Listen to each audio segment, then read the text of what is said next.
Hi, I'm Susan Winter for SusanWinter.net. In relationships, they bring up all sorts of issues. Sometimes they bring up our insecurities, and other times we might find that we're dealing with our mate's insecurities. So, what happens when we really care for somebody and the relationship is great in every way, but this partner has manifested this kind of ongoing litany of concerns, jealousy, insecurity, asking us where we are. Basically, their affection for us has really increased. And as their affection increased, they're becoming more and more insecure.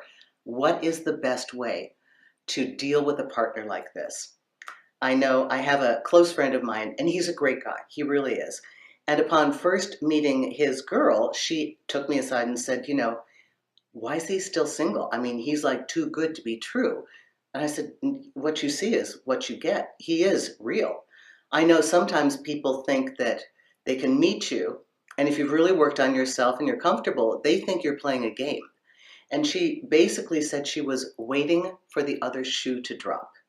Now, there are profiles of people who, the way they grow up in their environment, in their family, they've been taught that good things don't last. And they are actively looking for concrete evidence of this. And when they don't find it, they'll scramble together whatever little pieces they want to and suddenly come at you with some kind of accusation.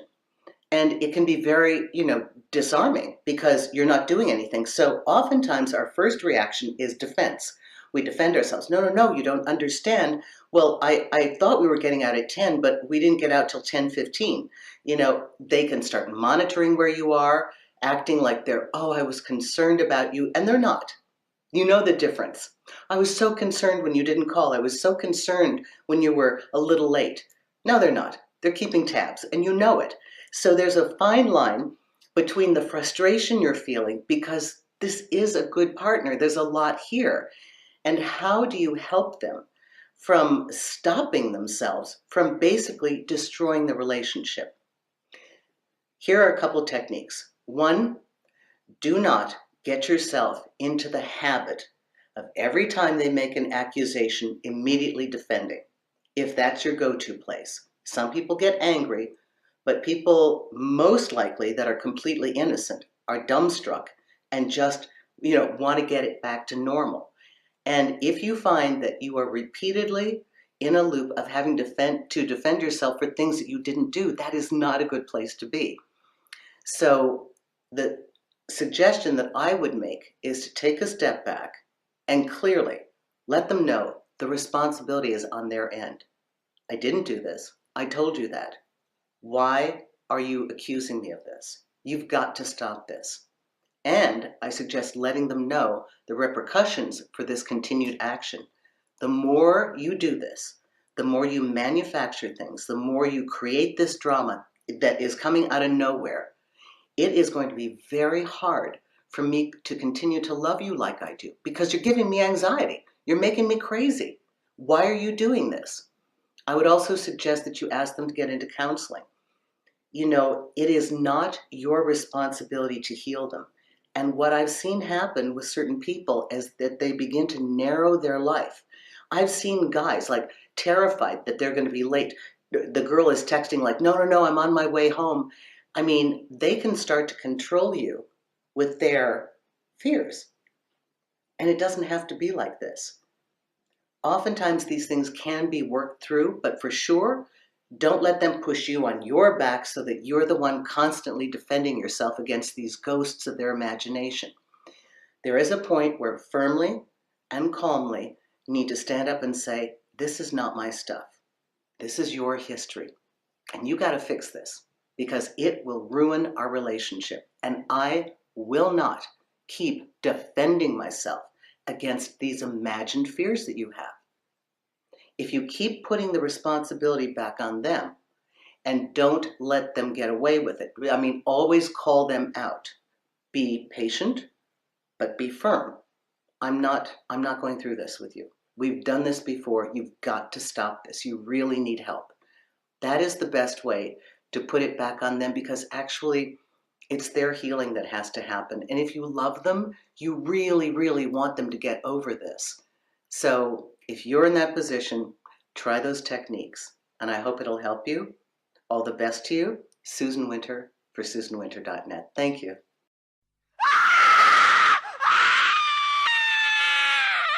Hey guys, welcome back to my channel. I'm so glad that you're here. My name is Stephanie and I am a life coach. Now if you're new to my channel, don't forget to hit the subscribe button below, and don't forget to leave any comments or questions in the comment section below. So let's get right into this week's video. So this week we're talking about how to spot and deal with a jealous or an insecure person.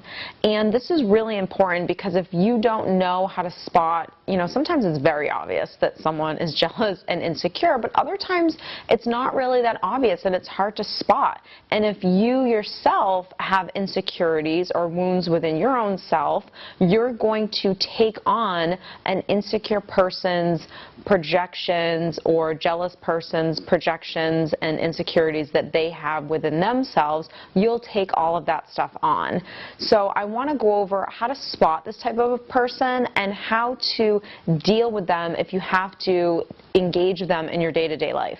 So right off the bat, I want to get into, there are two types of insecure people, and they both are under the same umbrella. They both have, very low self-love, self-confidence in themselves, self-esteem, and that's why they're insecure. But there are two types of insecurities. There's one person who's insecure who takes the abuse from people, takes on people's projections. So if they're in a room with a bunch of people and everyone's kind of talking about what is going on in their lives, this person will sit and compare their life to everyone in the room.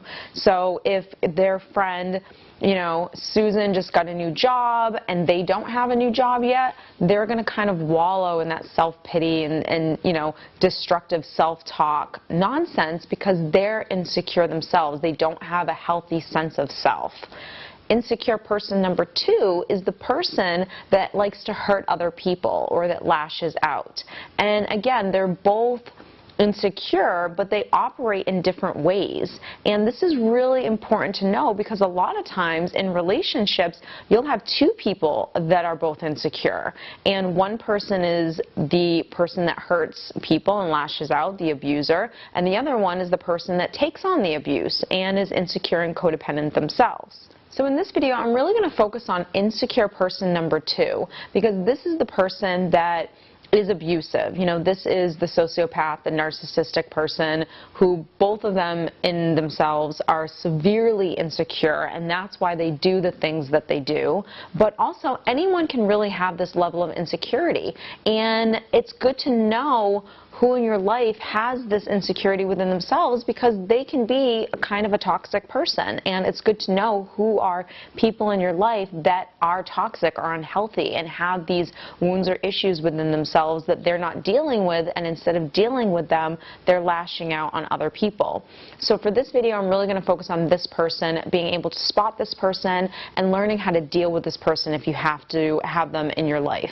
So one of the things with an insecure person that feels the need to hurt other people, and again, a lot of this stuff is done on an unconscious level. They're not really aware that they're doing it. They just have these habits of doing certain things that are hurtful and abusive that harm other people, and they essentially feel better or feel good about themselves after doing it, which is a little sick and twisted, but that's the way a jealous or an insecure person lives their life. So for an insecure person, they do the thing that I'm sure we've all come in contact with this type of a person that just likes to one-up you. So if you're having a conversation with this person, they, when you're saying, they're asking you, how are you, what's going on in your life, and you're telling them, they always are doing so much better than you. So if your son just graduated 3rd grade and he got all B's and you're just so proud of him, well, their son just graduated 5th grade and he got straight A's and he just made the soccer team. Like, there's always this competition between who's doing better in life. It's just it's just the way they are. They're almost like conversational narcissists sometimes.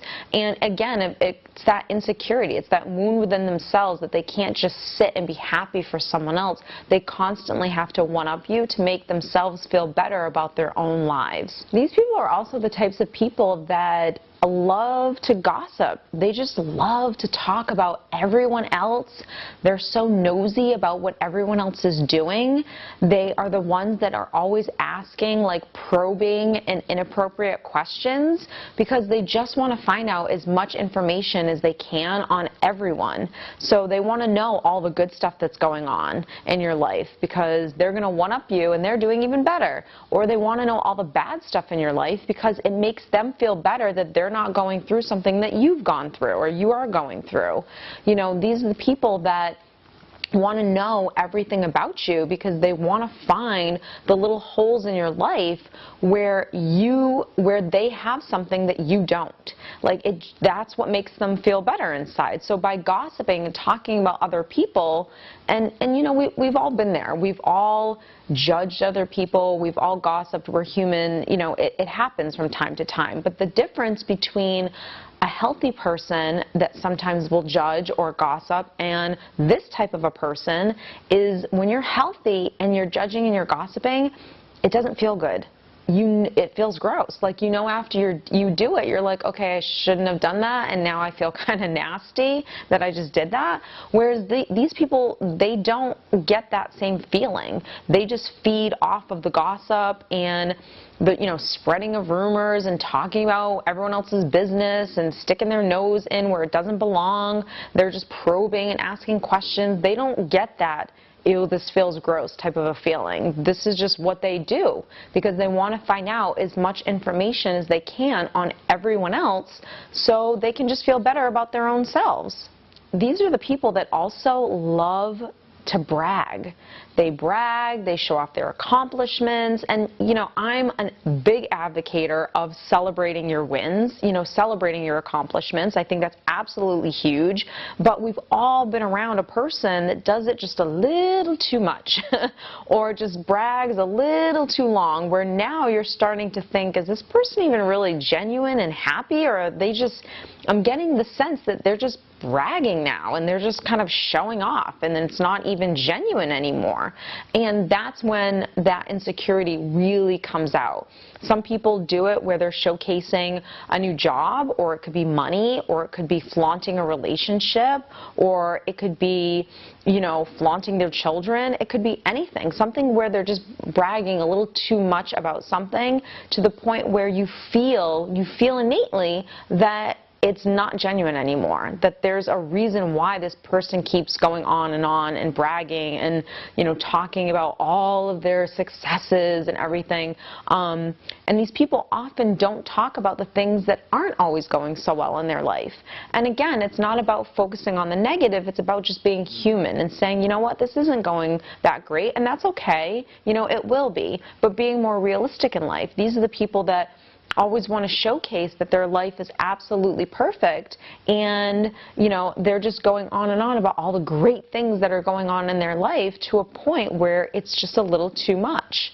The people that have great stuff going on in their lives and the people that are really happy and content with themselves, they definitely celebrate themselves and they talk about what's going on in their life, but they stop at a certain point, because at a certain point they then know and feel that if they keep going on, that there's no need to. I've made my point, I've expressed how happy and content I am and how I have this great relationship or this great career or this, you know, amazing child or, you know, whatever, this accomplishment, this award that I received, and then that's kind of the end of it. So for the people that need to keep going on and on with what's going on in their life and how amazing it is, we've all been there. We've all seen this person before where all of a sudden we feel like, okay, that's not really genuine, and now you're just bragging, and it sounds kind of like you're not even really happy, that you're trying to prove that you're happy.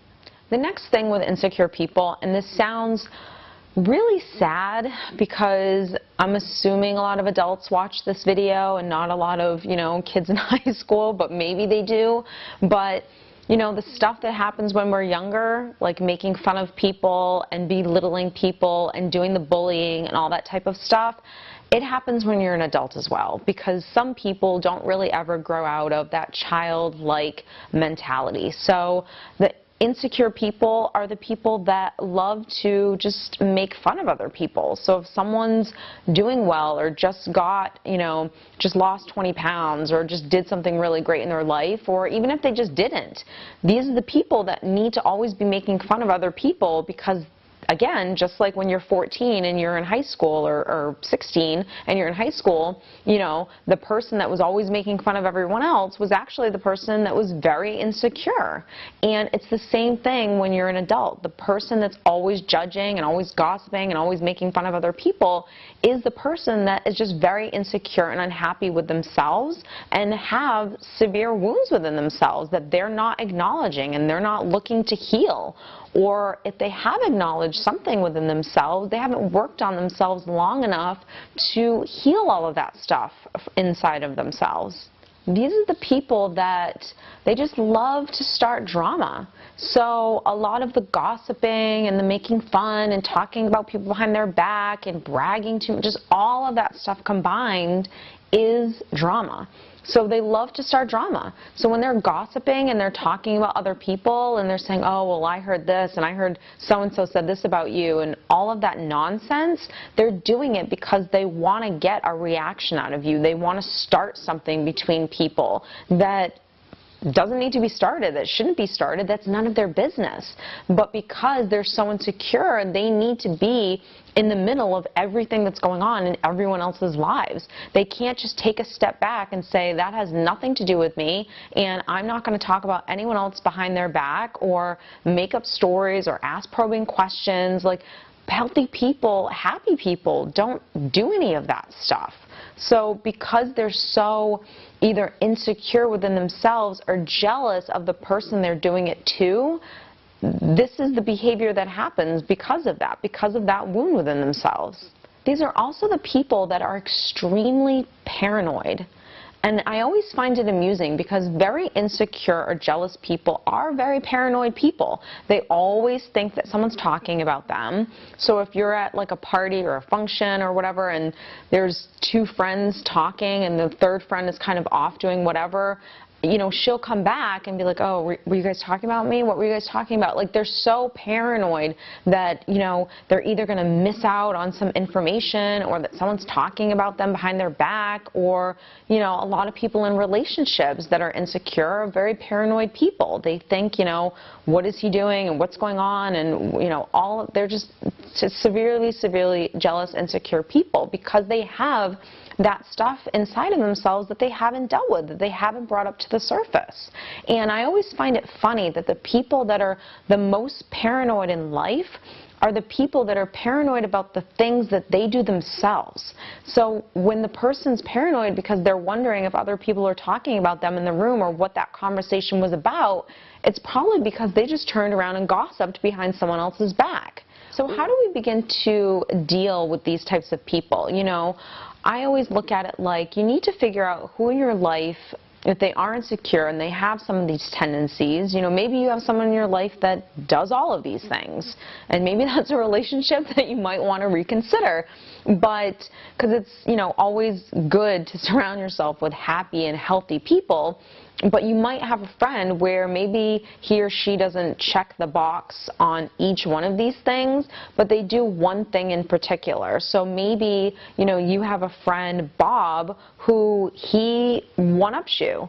Every time you have a conversation with him, he always has to tell you what he has that's better than yours, and the conversation immediately goes straight over to him when he's the one that asked you, how are you doing, and he just cuts you off after you've given a little bit of information as to what's happening in your life, and he continues to tell you all the amazing things that are happening in his, and goes on and on and on, and doesn't really want to sit there and be happy for you. The biggest thing to remember is don't take any of that on. If someone's rubbing in your face something that they have that you don't have, congratulate them. Say, I'm so happy that you have that. Because the reality is you will have that someday. And you know, if that person really cared about you and loved you, they would never do that to you.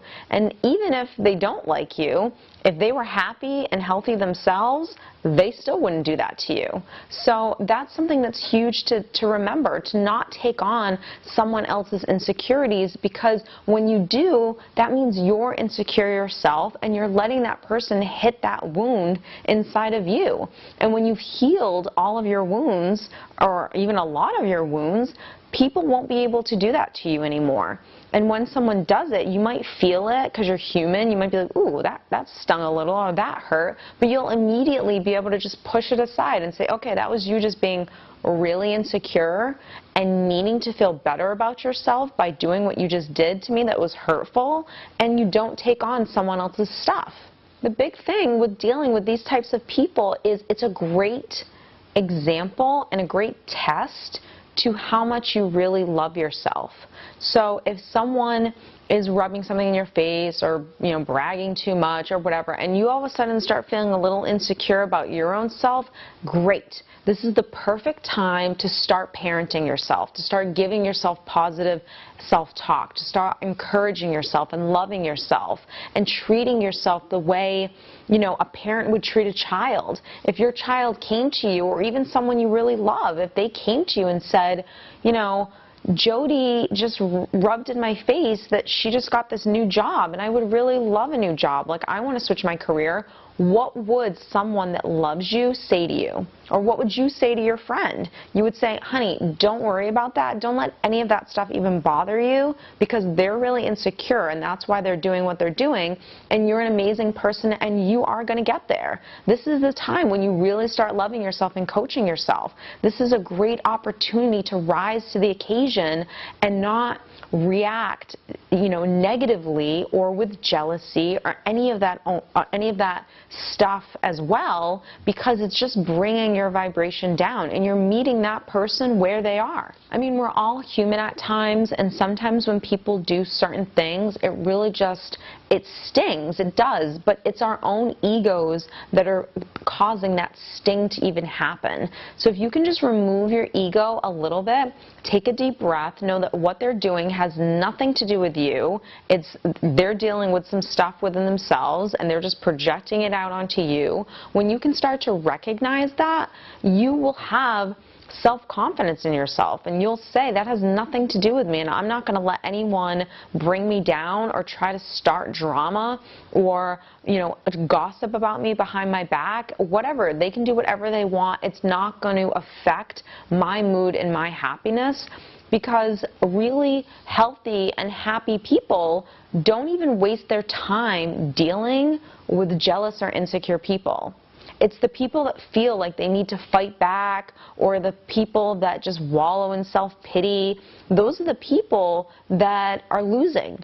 Those are the people that are wasting their time and energy on something that has nothing to do with them. You know, those are the people that haven't created a healthy wall to kind of deflect all of that negativity off of them. These are the people that haven't learned how to really self-parent themselves and love themselves and talk them through situations when people are just trying to hurt you. What I would really love from you guys is tell me about your thoughts and opinions. Like, have you ever dealt with this type of person before? And what did they do that you felt came from a very insecure or jealous place? And how did you react to it? How did you overcome it? So guys, thank you so much for watching. Have a great day, and don't forget to leave any questions or comments in the comments section below. And don't forget to give this video a thumbs up if you like it, and I will see you next time.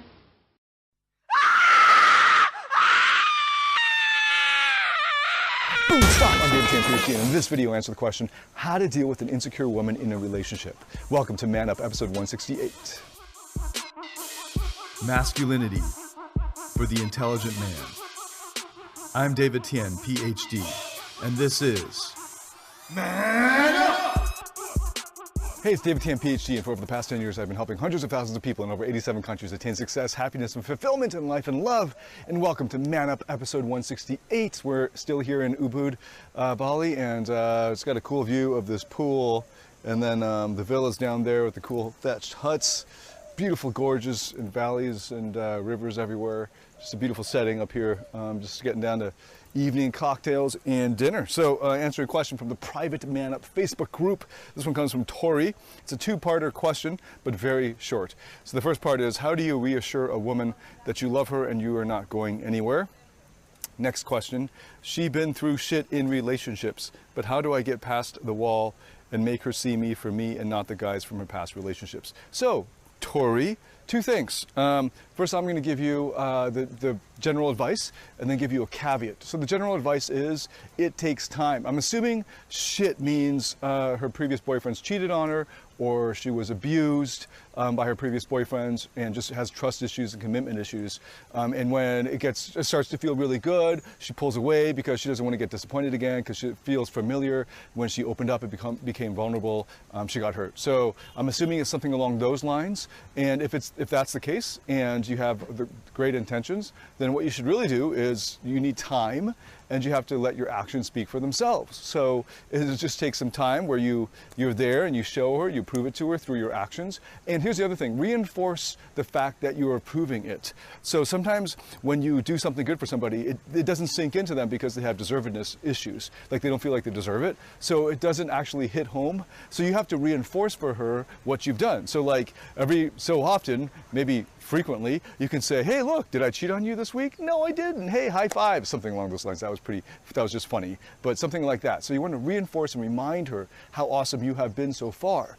And that commitment will be there for her so you can look back and see your track record. Oh yeah, I guess that's true, right? And you have to show it to her, reinforce her. Don't just like wait until like a year of not cheating on her and then just like miraculously expect her to just like be mature enough to be able to get over her previous traumas. You have to actually help her through it.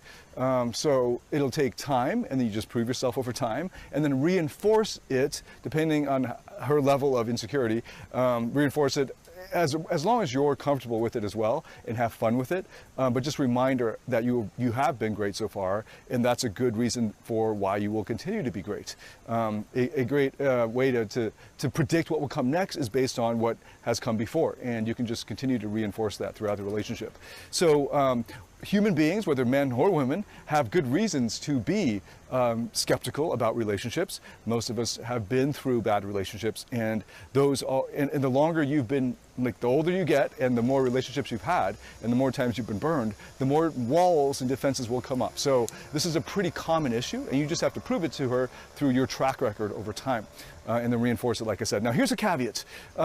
It might be a case where there's a boundary issue, where, for instance, she's just so insecure and there's so much trauma or neuroses or neurotic level of insecurity that what she's asking for you to do is to take responsibility for her emotions. You can't do that. No human being can do that.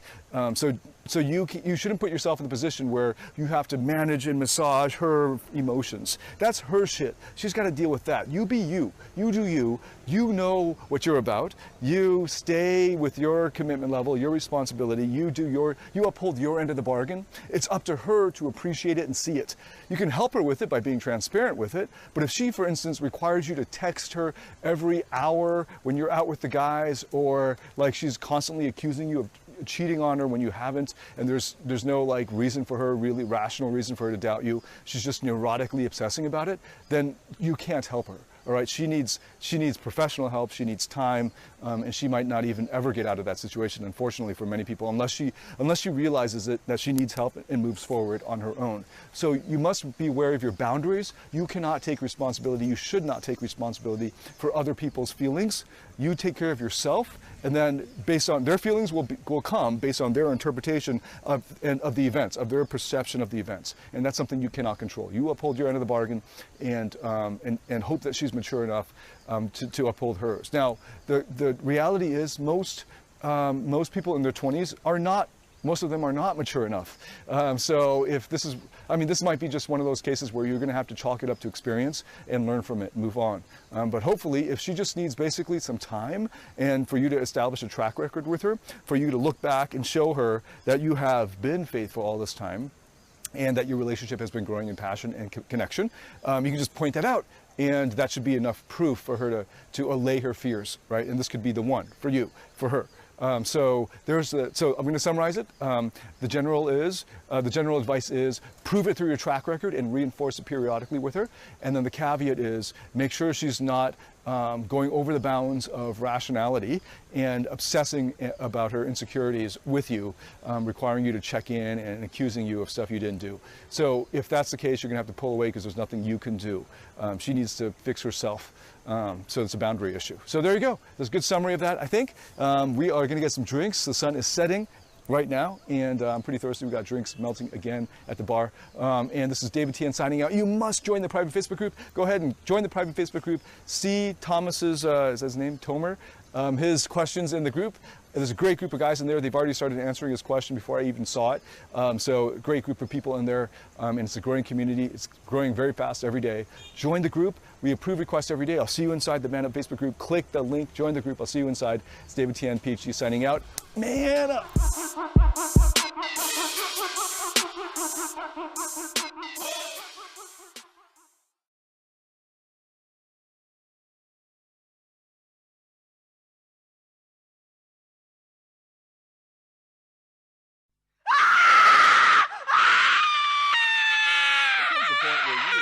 Back to basics here.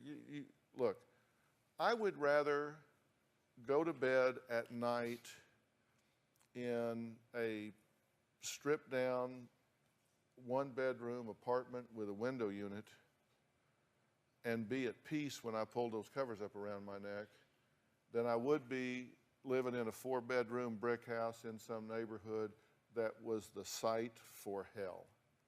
And I'm just telling you, that's what we have. This is a time that you two should sit down and say, you know what? We came together. We formed a union. We made the choice to bring innocent, unsuspecting children into this world that depend on us to nurture them and protect them and provide for them. And we need to do that mentally, emotionally, physically, financially. And for you to be fighting and yelling and screaming in front of these kids and 2 Christmases in a row, it's just been a hellish meltdown. They don't deserve that. No, they don't. Absolutely and that means not. the 2 of you need to grow up and behave yourselves. Yep. The 2 of you need to strip down and simplify your lives. How do we do that, though? Well, look, you do it by going back to square one. If you have to go shut everything down, take bankruptcy, move into a place that you can afford. I don't care if you got 3 kids in a room. If it is a room filled with love, if it is a room filled with harmony, if it is a room filled with a couple that is showing these kids how you deal with difficult times and you love and support each other, then it becomes a teachable moment. And what you're doing now is scarring these children for life. And when they grow up with what you're showing them now, their chance of being exactly the same way when they grow up is really, really high. Yes. But at some point, you guys have to decide, you know what? We need to stop this childish, ridiculous, yelling, fighting, everyday agenda and be mature enough to put somebody's interest ahead of our own, and that's our children. You need to calm down and shut up with all of this yelling and screaming.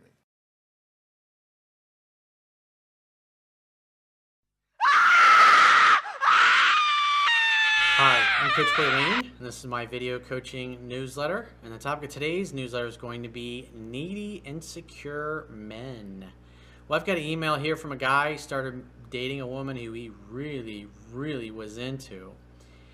Things started off great. They had their first date, and that ended up turning into like a whole weekend together.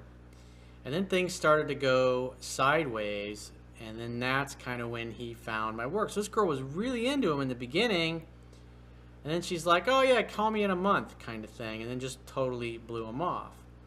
Now he's wondering, what the hell do I do? I mean, reading this guy's email, it just reminds me of like exactly where I was when I was like 22, 23, 24 years old, and it fucking sucks. And unless guys learn these kinds of things, it's like this is exactly what they experience and what they feel every time they start dating a woman they really like. And when you doubt yourself and you don't know what you're doing and you encounter somebody like this, your natural instinctual reaction is to be the nice guy because you want to make her happy, and you figure by doing what she says she wants or going along with her agenda or whatever, she's going to like you even more. But the reality is the exact opposite is what happens. So you can see this guy's doing and saying things by acting needy, weak, and desperate, that he's turning this woman off who was really into him in the beginning. So I quote that I wrote, and then we'll go through his email to see where he went wrong so you can avoid it and not make the same mistakes. The quote says, when people do not feel worthy of the love, attention, and affection of their romantic interest, they try to force things in hopes of avoiding what they fear most from happening, rejection. Trying to force or interject yourself or your presence where it has not been invited causes the other person to feel like they are losing their freedom. This leads to predictable and inevitable rejection. Love is about two people sharing their completeness, not completing one another. Two people who love, value, and respect themselves allow the other person to mutually choose them. When that doesn't happen, a happy, secure person, the White Walkers, would rather seek out someone new who does share mutual interest and makes a mutual effort. This guy's communicating all kinds of things with his words, his body language, the tone of his voice, and of course, his actions. Most of them are not good. They're giving him the exact opposite of what he wants. But it's a useful email because, again, you can see where he goes sideways. He says, Corey, I recently started on Match.com, and I've gone on 3 first dates with women. The third woman I talked to, I find myself extremely attracted to. He puts in big bold letters, and that's part of the problem. You're putting this woman on a pedestal, and you're treating her like a celebrity and kissing her ass.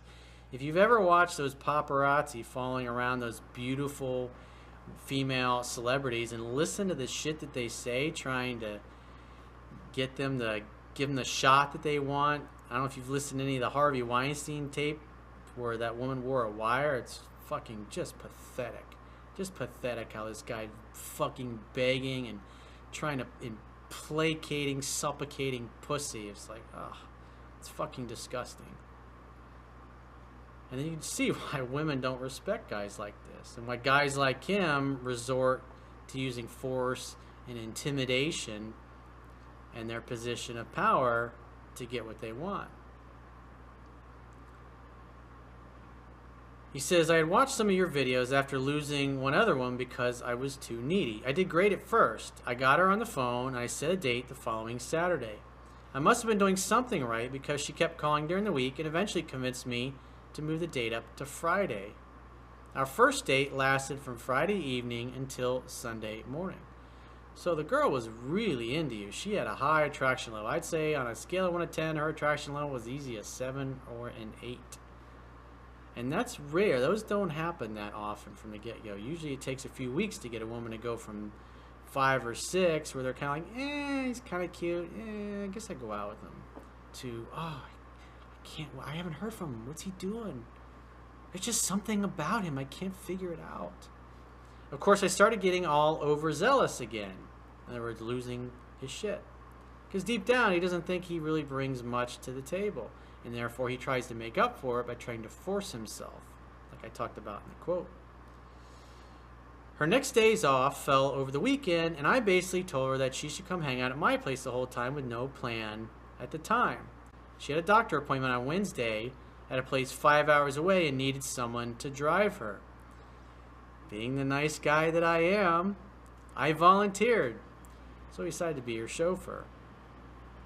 Let's see how that ended for him. Let's see how that worked out for him.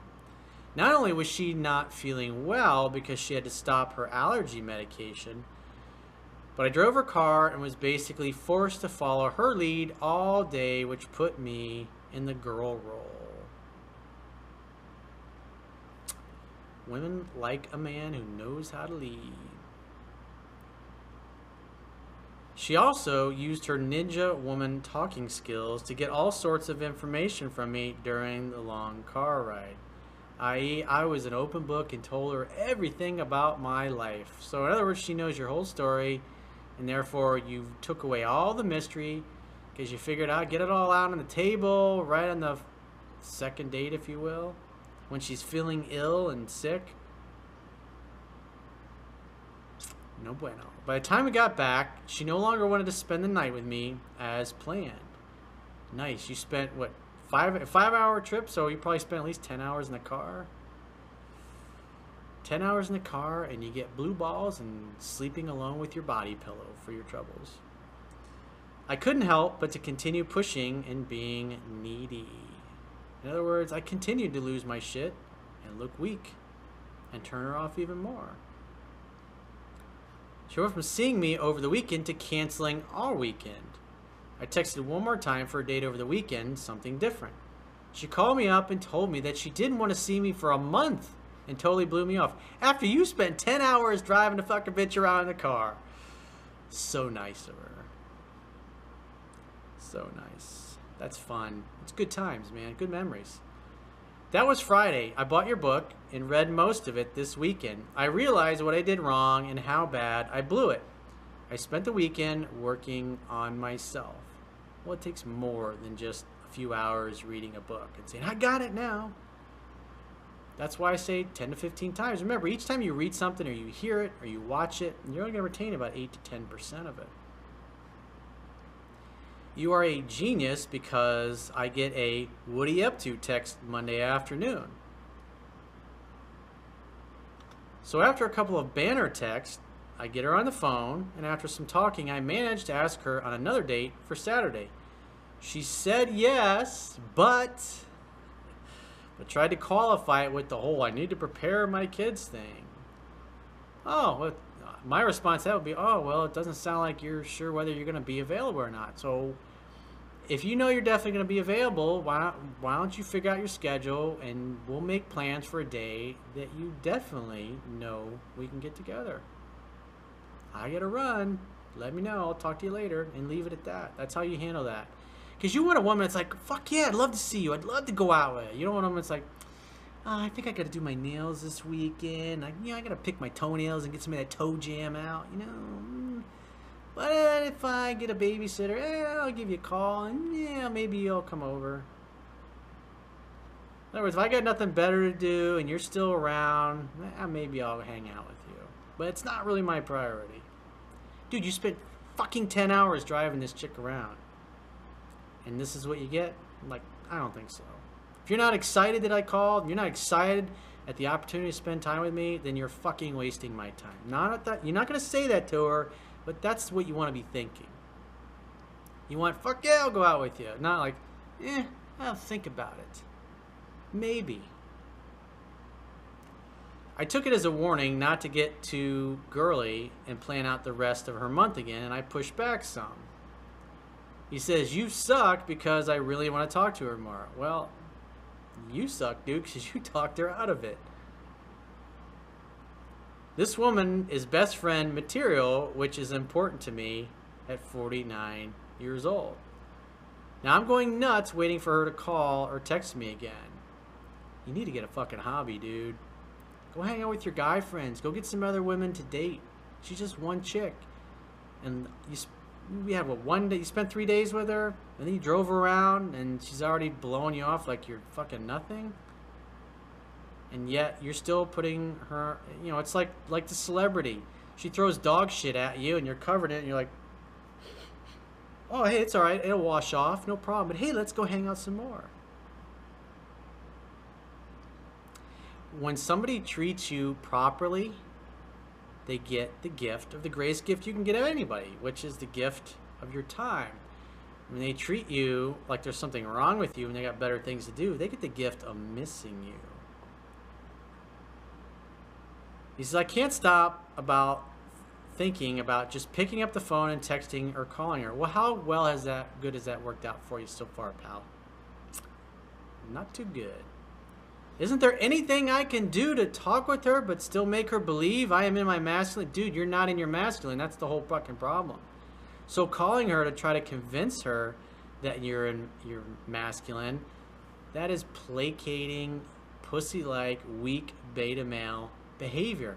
A man who values himself and respects himself is going to say, I'm not going to waste a second of my fucking life with a woman, especially when I fucking spent 10 hours driving her around in her car to her doctor's appointment, who can't seem to make the time, or it's really difficult and troubling to make a babysitter. The reality is, if she really likes you and she really wants to see you, she's going to clear her fucking schedule for you. And if she's not willing to do that, then you shouldn't be willing to do that for her. Dating is like a game of tennis. You got to make sure the other person participates and hits the ball back over the net. An alpha male doesn't have to prove anything to anybody. As a matter of fact, it's demeaning to himself to be thinking in a way like you are. Like, I gotta get her to believe I'm in my masculine. It's like she's not excited to hang out with me. Why would I want to hang out with somebody that's not excited about it? It's not jumping at the opportunity to spend time with me. I'm gonna keep looking because I know eventually I'm gonna find somebody that really is gonna value and appreciate what I bring to the table, because she's not. And therefore, I'm gonna let her wonder, what the hell happened to me? Did he meet some other woman? Did I lose him to another girl? What's going on? Is he fucking somebody else? That's what do you want her to be thinking? She hasn't done anything to earn any more of your time. And you're like jumping through your butt to present her with another opportunity to disrespect you and treat you like fucking dog shit again. It's like, come on, dude. Have some fucking self-respect. You don't get what you deserve in life. You only get what you negotiate. And you're negotiating like a guy who has nothing to offer, and therefore that's why she doesn't want to hang out with you, because you're acting like you don't have anything to offer. So if you did have something to offer, you'd delete a number like, you'd be like, I'm not calling that fucking girl again. If she calls me, like, who's this? Oh, hey, what's up? Oh, I'm sorry. I'm sorry. Yeah, I got a new phone. I haven't transferred all the phone numbers over yet. Oh, there was a glitch in my phone. I don't know what happened. I didn't know it was you. Sorry. You should definitely review 7 Principles to Get an Ex Back, and you should definitely be reading the book, and you should also definitely be going out with other women. Remember, men and women both, we can hide who we really are for about the first 90 days of a courtship. You don't know what you don't know about this girl yet, and you've already kind of decided in your mind that where you're going to get married and how many kids you're going to have and how great it's going to be and who's going to be the best man at your wedding. And it's like, and this girl can't even fucking get a babysitter? Come on. Have some self-respect, dude. You deserve better than that. But the only way you're going to get better treatment is if you start acting like you deserve it. Because right now, you're acting like you just want to be treated like a doormat more and more. If you keep doing what you've always done, you're going to continue to get what you've always got. And if you're happy with that, then by all means, call her up, blow up her phone, beg her to spend more time with you, and see how that makes you feel. Otherwise, on to the next. So if you'd like to get my help personally, the quickest way is to go to my website, click the products tab at the top of your screen, and book whatever coaching option works for you. And I will talk to you soon.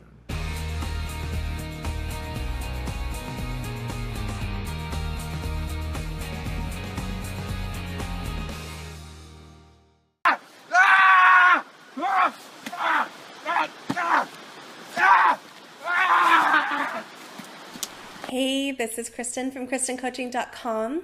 Today in this video, we are going to be talking about controlling spouses and what that looks like. We need to know the signs of being in a relationship and what it feels like to be controlled. I think a lot of times when we're in that type of a relationship, we don't really know when we're in it. We can be so kind of convoluted and confused with all the muck that's going on that a lot of times a lot of women, especially when they're in relationships, they don't even know that they have controlling spouses, or even if they do know, they're not sure what to do. So this video really has to do with more emotional control. If you at all are being physically hurt in your relationship, if your partner is hitting you, punching you, kicking you, biting you, shoving you, anything physical, that is not okay. That is 100% not healthy. It's not safe, and you should not be in that type of a relationship. So I really want to preface that first and get this piece really honed in on so you understand that there are things that you can do. There's domestic violence shelters, there's hotlines that you can call. You have to go somewhere safe. If you're in a relationship that your physical body is being compromised, that is not okay. So I really want you to know that and understand that you can do things to make you be safe now.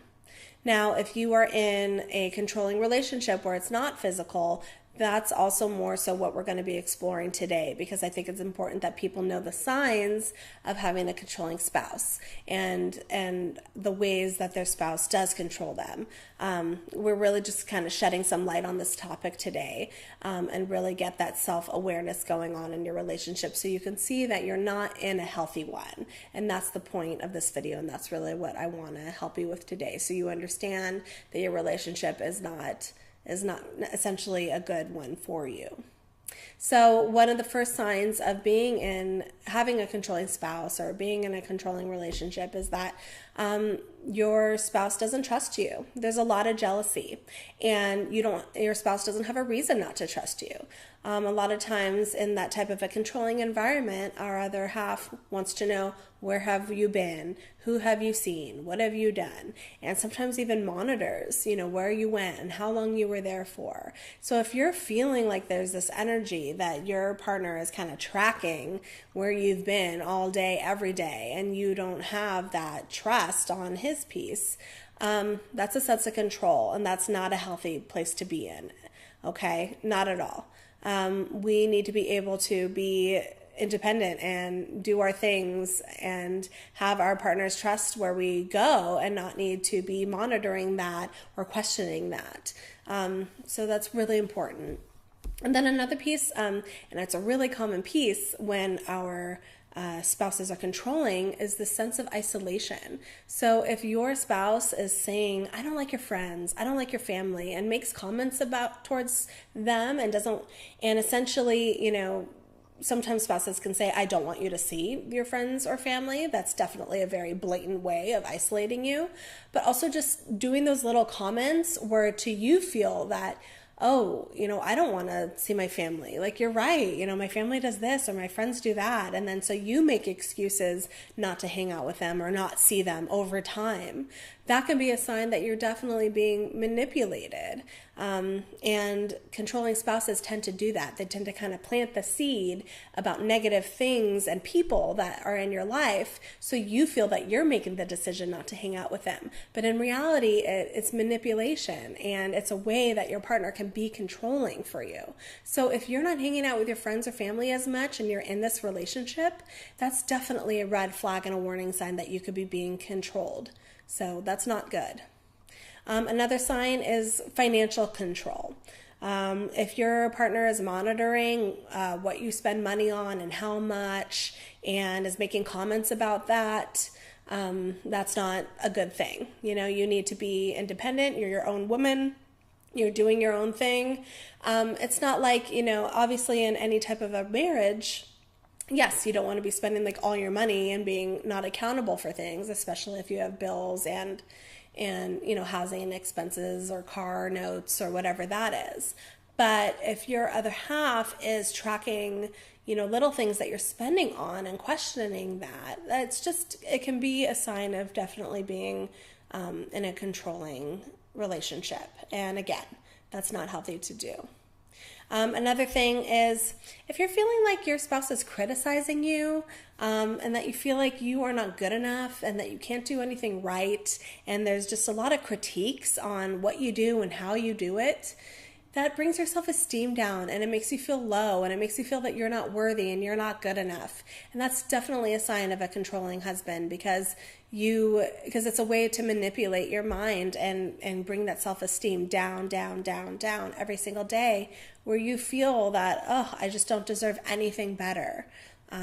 So it's definitely something to be aware of.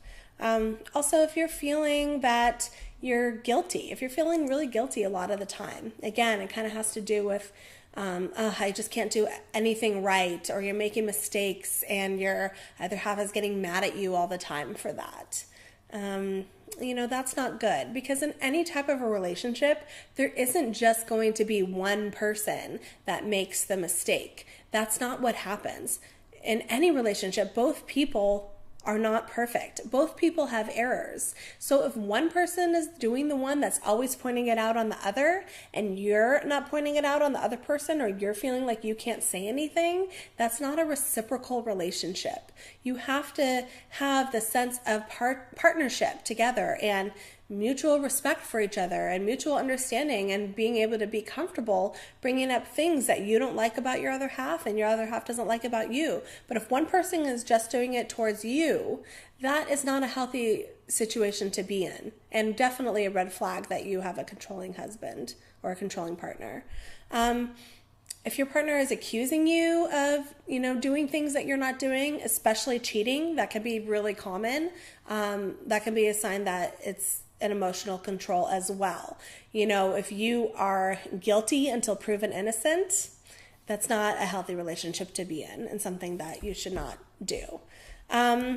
Also, if your spouse is not listening to you, and this is a really common one. So if you guys are having an argument and your spouse always thinks that he is right and you are wrong, and no matter what you say, he is trying to make you see his point of view, and he's not willing to see your point of view, that is a problem. Again, in any healthy relationship, we want to make sure that we have collaboration and we have partnership. And a way to manipulate is to get you to be able to see his point of view, but he never takes the time to see, your point of view.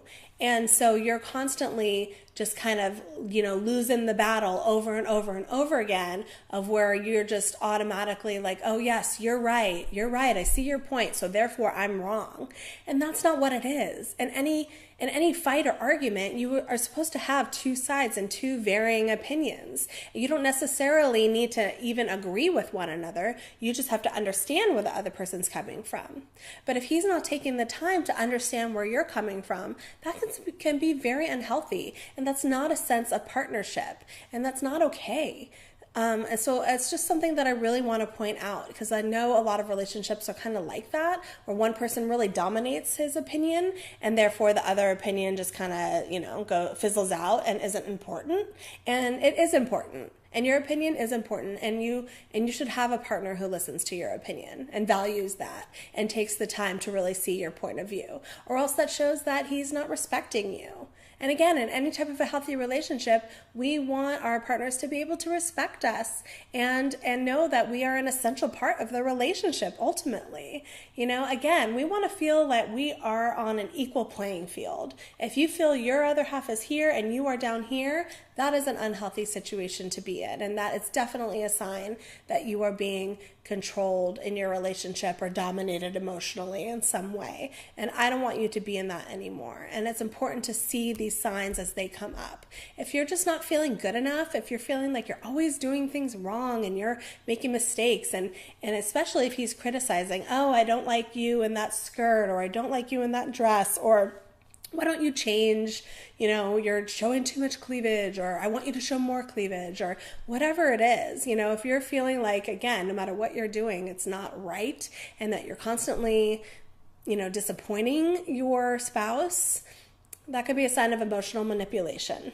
So it's really important that you see that. Also, the last thing I just want to point out that some women experience is they don't have that sense of alone time. A lot of times in controlling dominant relationships is your other half doesn't want to give you that one-on-one time for you. And as women, we really need that time. We need independent time. We need time to go and get a massage. We need that time to hang out with our girlfriends. We need that time to get out of the house and just go for a walk by ourselves. So if you're feeling like you cannot get that alone time, it can be because he's not letting you get that alone time. And there's a reason why that's happening. I really just want to make this video to show you that, and really hone in on the fact that relationships are partnerships. And again, if you're not feeling equal in your relationship and you're feeling like he's kind of dominating things and dominating how you feel and dictating how you feel and kind of just controlling the situation a lot, those are really big red flags and just something that you pay attention to. So I really just wanted you to be aware of that and shed some light on this topic, because again, a lot of times when we're in it, we don't know how much we are in it until we can kind of take a step back, see these warning signs and go, oh my God, I really am in a I really do have a controlling spouse. So I need to do something about that. And I definitely encourage you to do something about that. The first part of the battle is recognizing it. The second part is taking action so you're not in this type of a situation anymore, because it's not a healthy relationship to be in if you are not feeling in any way that you are not an equal partner in your relationship. So please write questions if you have them, or comment below. I'll be happy to get back to you on that. And I will definitely see you for my next video. Thank you for listening. Bye.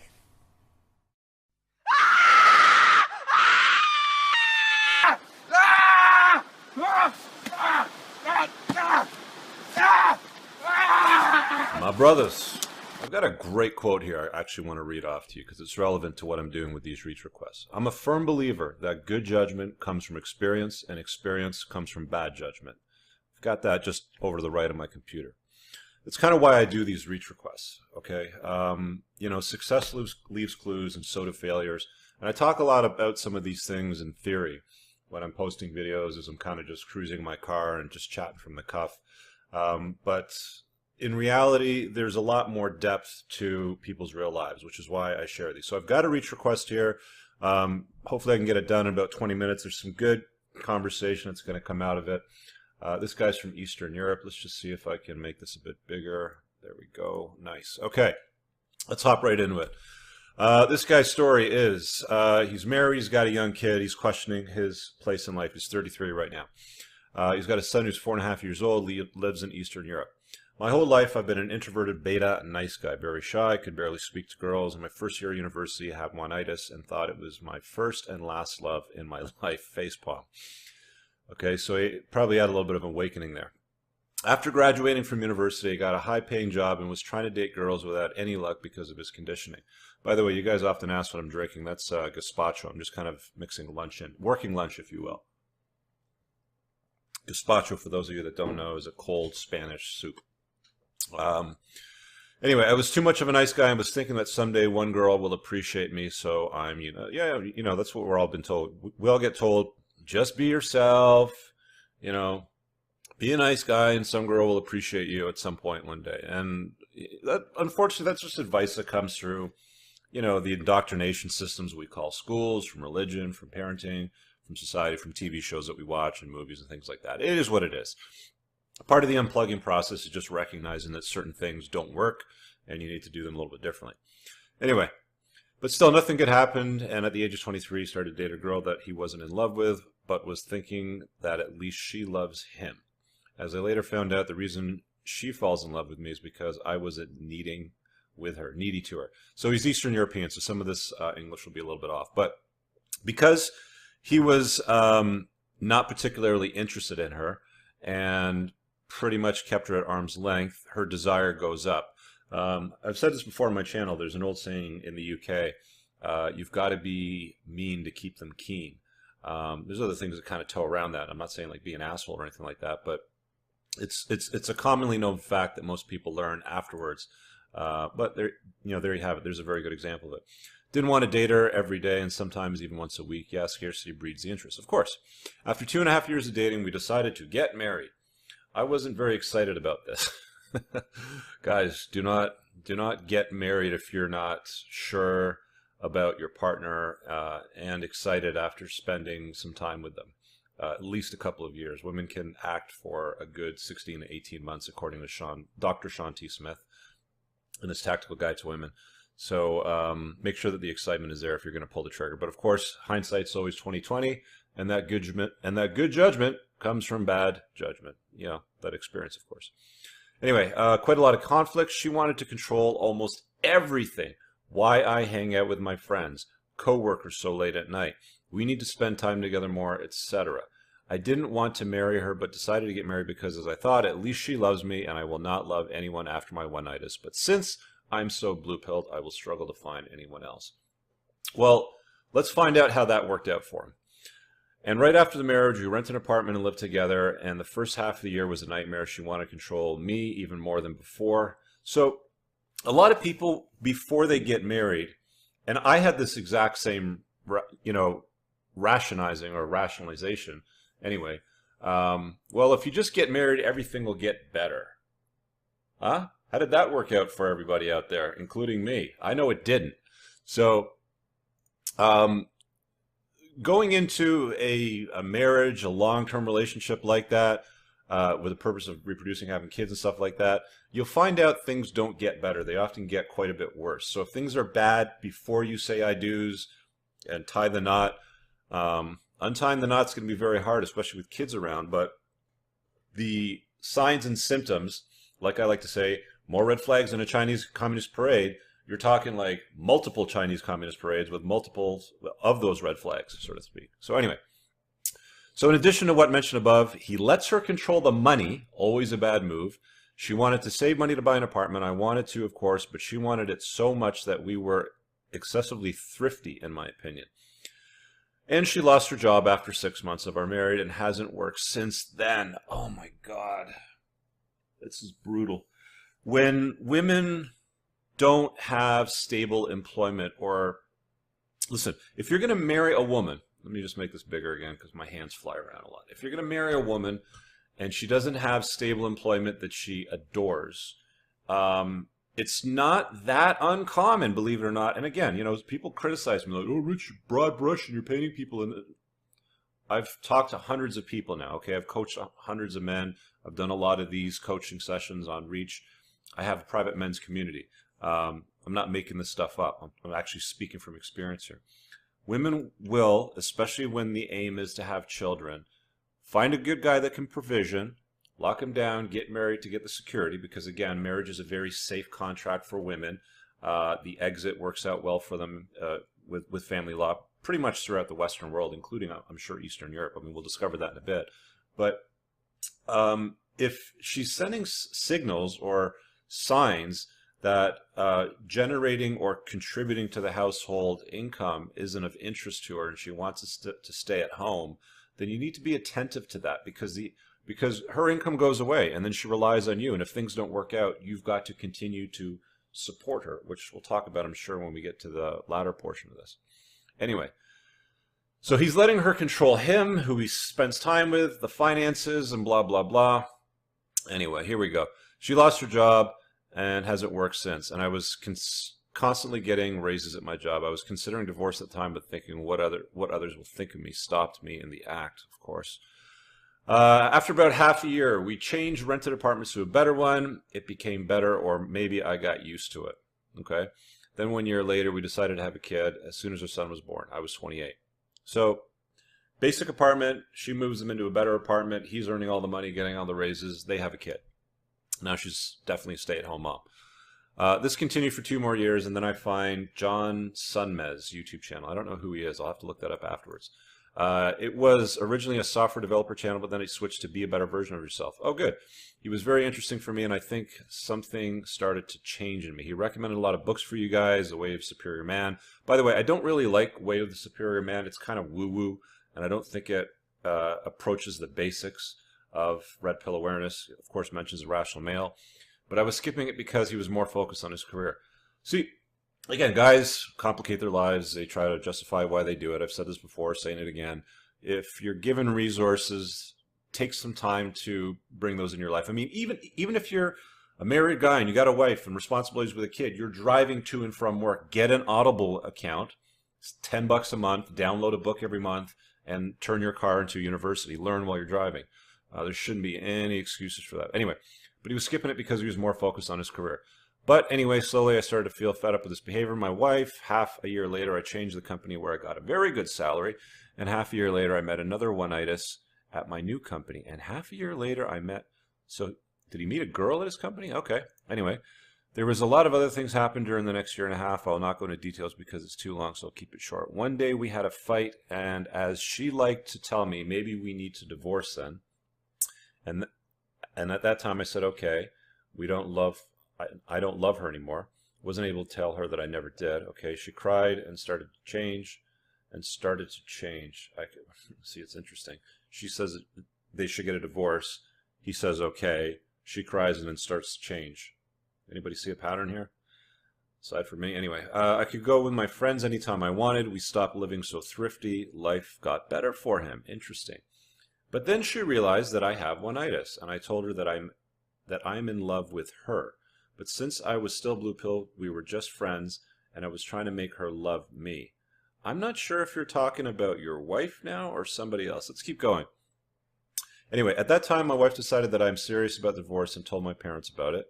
I was very angry. We had a fight, and in a few days, she decided to leave our apartment and went to her parents. To be honest, I felt relieved. She probably took their son, too, I would imagine, at the same time.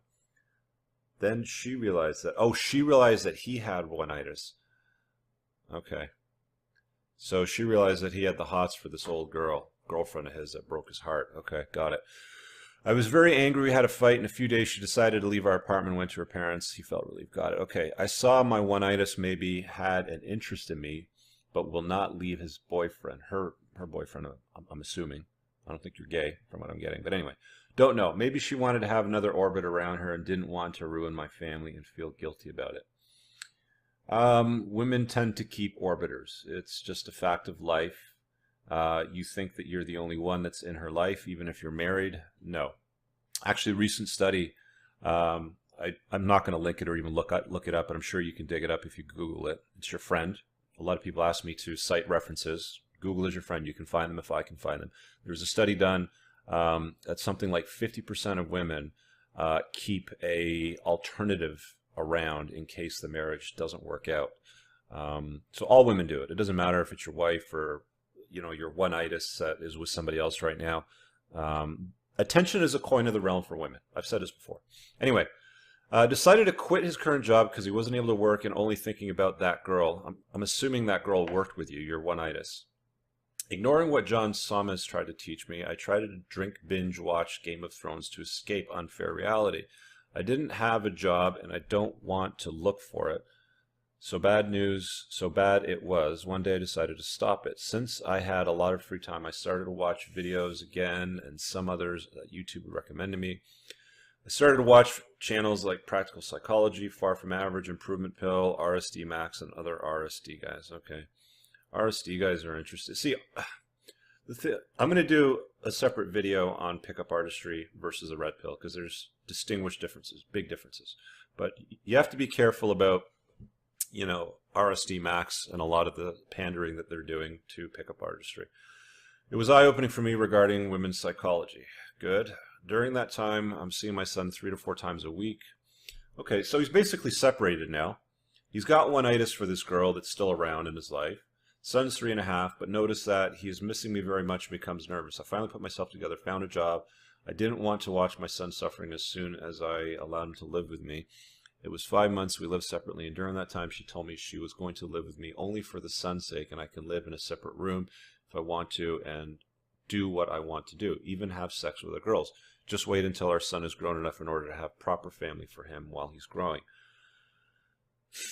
I've seen this a few times now in these reach requests. This is not the first time where somebody's living unhappily under the same roof with a separated wife, not sleeping with them, potentially going out and having other girls on the side. I don't know. I mean, a little bit of a charade. Anyway, just wait. Okay, so let's just wait until he grows up. So for another 12 to 14 years, they're going to play this game, is what he's saying at this point. So we started to live together since then, but I still was watching these YouTube channels and finally decided to read books that were recommended. I read Superior Man, The Way of Men.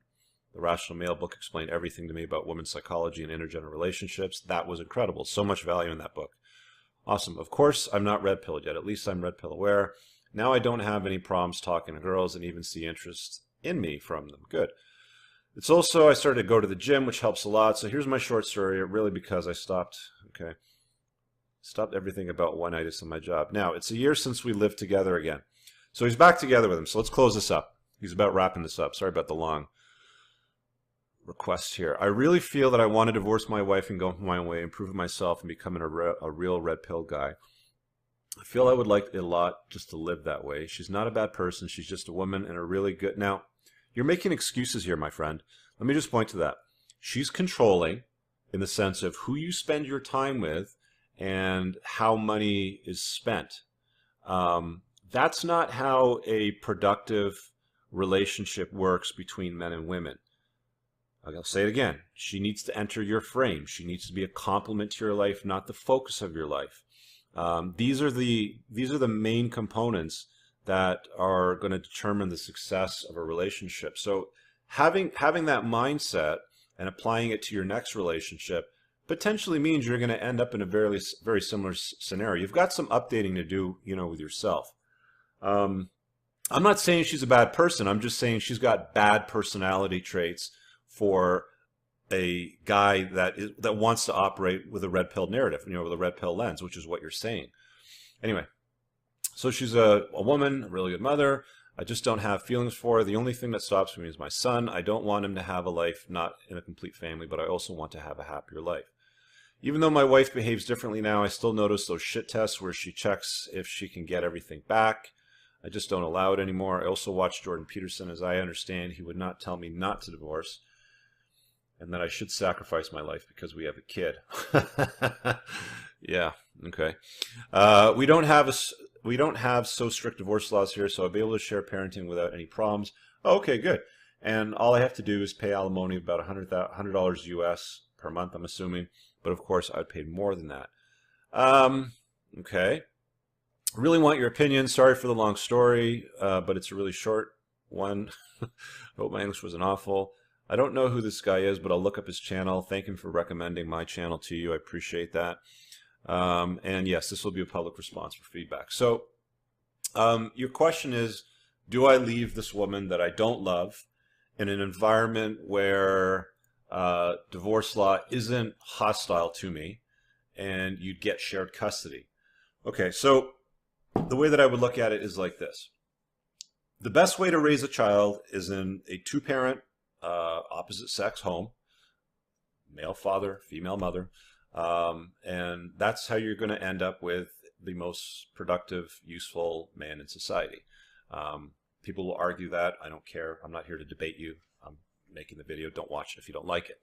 That being said, if you don't love her, she's definitely thrown up lots of red flags of undesirable behavior, which continue when comfort level returns. You'll see there's discomfort, which is why she's behaving better right now.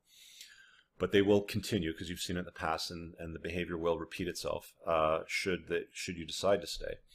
You're going to keep putting up with it. You're going to put up with bad behavior with a woman that you don't really love, that you're not probably going to want to sleep with that much, and your kid's going to pick up on that. So you got to weigh those two things. I'm not going to say which way to go. Those are the two things that you got to weigh out and figure out for yourself.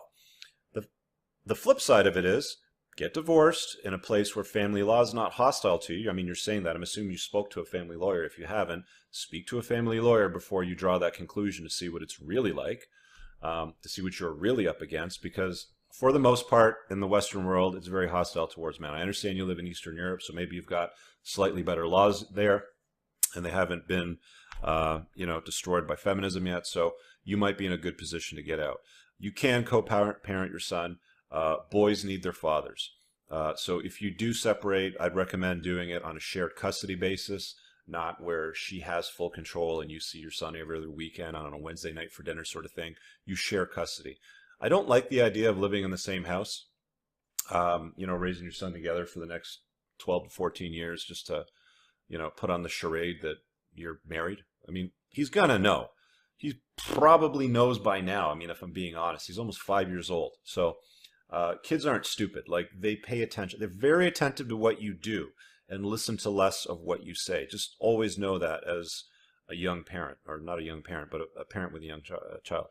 This is kind of your first one. So those are my feelings. And then last but not least, before I wrap up this video, is you're still... Now, a question came up the other day when I did a Ask Me Anything session on Instagram stories. If you don't follow me, it's Entrepreneurs in Cars. You can find me there. But there was probably about, 75 different questions that I answered and shared there. And one of the ones that came up, they said, how long does it take for you to fully devour the red pill, basically, and apply it to your life? And my answer to that is at least as long as you're blue pill conditioned. So if you're blue pill conditioned for 25 years, my take on it is it's probably going to take you about 25 years to fully unplug. You're always going to revert back to your default programming, your default operating system as a man that you relied on for almost your entire life, especially in times of crisis. That's where you tend to default very quickly to your old social programming. So it's going to take a while for you. And I would discourage you from doing anything with any other woman or committing to any other woman on a long-term commitment type basis, given your current conditioning. Because while you're red pill aware, like you pointed out, you're not operating with a red pill lens yet. You're still saying and doing things, which I pointed out in this video, which would be detrimental to you entering into the next relationship. The last thing that I want to see is for you to get out of a marriage that's not making you happy, where you feel unfulfilled, to somebody that you don't love, and you pick the wrong person, let's say, and then you do it all over again with the next person, and the history repeats itself. So before you go making any kind of long-term commitments or knocking up anybody or getting married to anybody else, or your one-itis, you got to learn what one-itis is, how not to fall for it again, what true red pill awareness is, and applying it to your life on a regular basis. And that's going to take some time, a few years. You're still a young man, so give yourself some time. Congratulations, you're woke. I'm going to wind down the video at that. Been babbling on for a while. Leave some comments below in discussion. Gentlemen, there's also a men's community at entrepreneursandcars.com/community. Card up on the top right of the screen. If you want to join that, $10 a month. There's private discussion on a Facebook page for guys only. There's premium videos that don't get uploaded to the channel that offer tons of use. I do at least one a month, so there's a library now of some great topics. And monthly Q&As just with me on a hangout. There's usually about 20 to 30 of us just rapping about topics and doing some longer form Q&A sort of stuff. So if you think that's of some use, love to see you there. I'm going to end this video now. See you guys later. Peace out.